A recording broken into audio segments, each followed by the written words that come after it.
তাদেরকে গ্রেফতার করে আইনি ব্যবস্থা নিতে হবে এবং এই জায়গা থেকে বাংলাদেশের ছাত্র জনতা ছাড় দেবে না।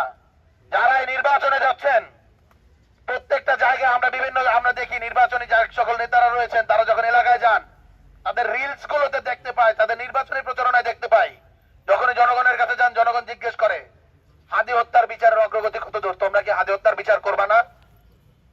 সুতরাং একটা কথা স্পষ্ট, হাদি হত্যার বিচার না করে যারা যারা নির্বাচনের মাঠে যাচ্ছেন, বাংলাদেশের জনগণ কিন্তু আপনাদেরকে প্রত্যাখ্যান করবে। এই কথাটা আমরা আপনাদেরকে স্মরণ করে দিয়ে আজকে আমাদের প্রেস কনফারেন্স শেষ করছি। ইনকিলাব জিন্দাবাদ। ইনকিলাব ইনকিলাব জিন্দাবাদ জিন্দাবাদ ইনকিলাব ইনকিলাব জিন্দাবাদ জিন্দাবাদ মুজিববাদ মুজিববাদ মুর্দাবাদ মুর্দাবাদ